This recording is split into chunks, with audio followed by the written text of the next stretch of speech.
Merci Madame la Présidente. Monsieur le Président, je vais réaffirmer dans mes propos ce que j'ai exprimé avec d'autres commissaires de FAPO au sein de la commission de la CDNAT. Je vais réaffirmer ce qu'on a dit, évidemment, je ne vais pas être en contradiction. Je veux dire que ce rapport nous l'avons jugé comme étant très important, très intéressant.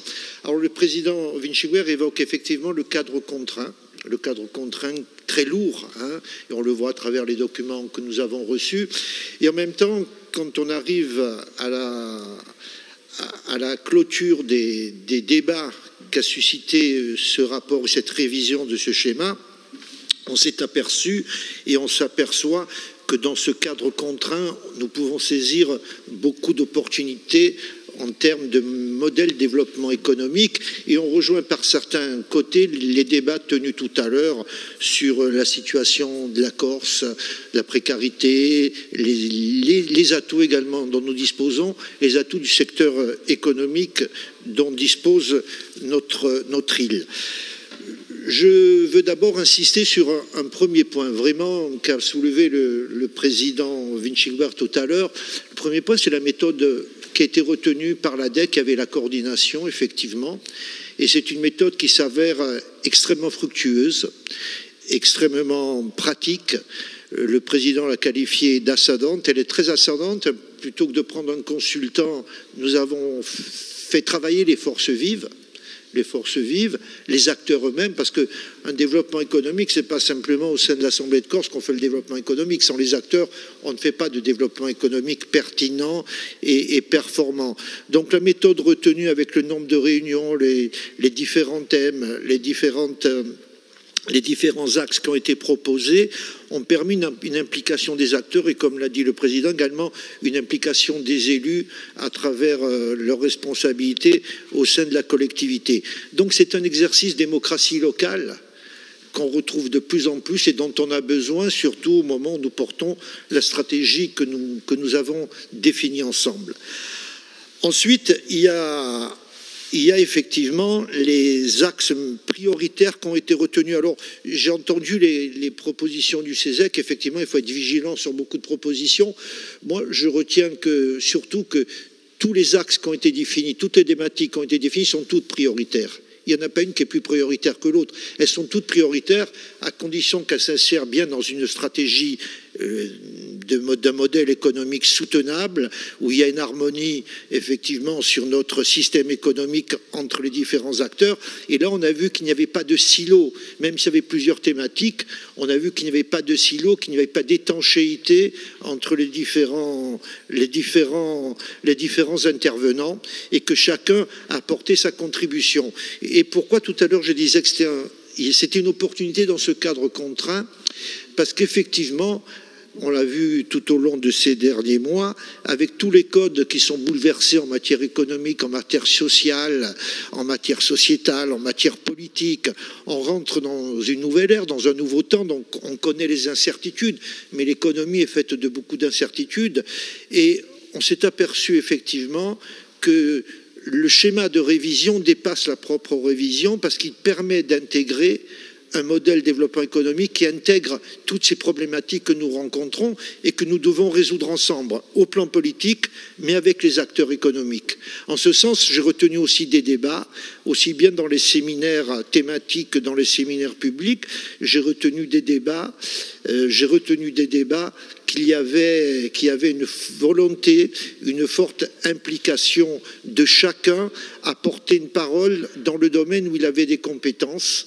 Et dans ce cadre-là, je pense que le travail qu'on peut recueillir, qui a été fourni, peut nous servir également dans le débat avec les pouvoirs publics dans les semaines qui vont suivre, y compris sur le débat institutionnel, parce que l'autonomie, elle est effectivement opérationnelle, elle est technique, mais elle est surtout politique. Et en matière d'économie, il y a de l'autonomie à rechercher. On l'a vu sur différents points qui ont été soulevés. Ce qu'on a retenu également de ce SRDE2I, on a retenu également la volonté de tous les acteurs de territorialiser les politiques.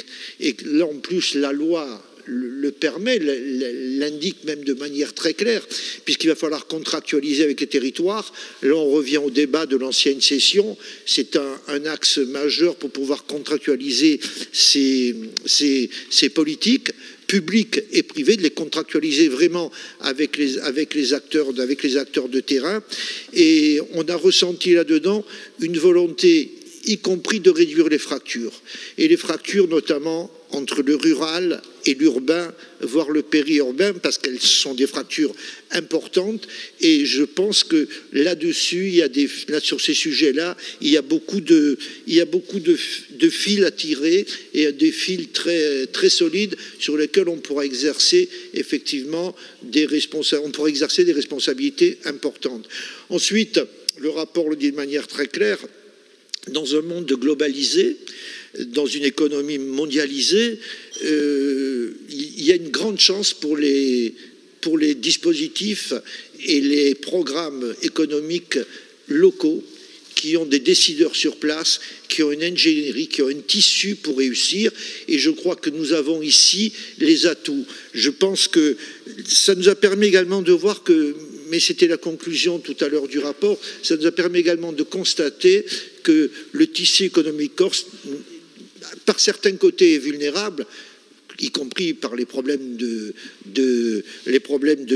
d'importation et de fait que notre production locale n'est pas assez encore performante. Mais si on va vers une production locale avec des décideurs locaux, je pense que nous avons les moyens de réussir un modèle économique qui va s'inscrire dans la durée, qui va intégrer tous les paramètres que je viens de citer. Voilà pourquoi les fractures territoriales peuvent être compensées dans le moyen terme et long terme, par une implication des acteurs, par une activité dynamique, et on s'est aperçu ces dernières semaines combien l'entrepreneuriat corse est très solide.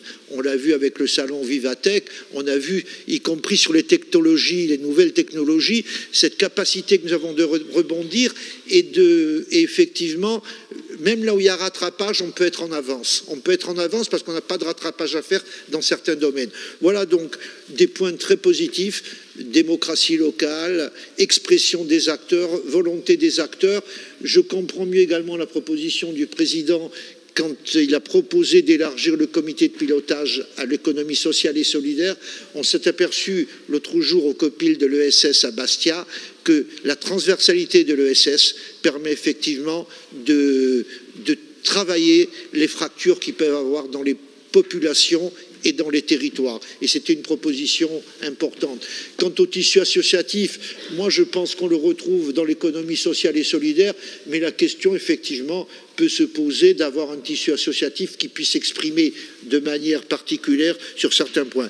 Voilà donc des grandes satisfactions de ce qui est proposé. On se propulse, je crois, dans un modèle économique qui va être, à notre avis, un modèle économique pertinent. Il va falloir faire attention dans le rattrapage pour devenir compétitif, qu'on ne se coupe pas des règles en matière de transition écologique, en matière de développement durable, parce que des fois la recherche de la compétitivité à tout prix, même dans un mode de production locale, peut nous faire oublier nos responsabilités sociales. Donc on a là-dessus des indicateurs qui doivent nous conduire à être vigilants, mais je pense que les périodes d'évaluation ou les temps d'évaluation qui sont prévus dans le schéma régional, le schéma de développement économique, d'initiative et d'internationalisation nous permettra effectivement de corriger ces questions-là.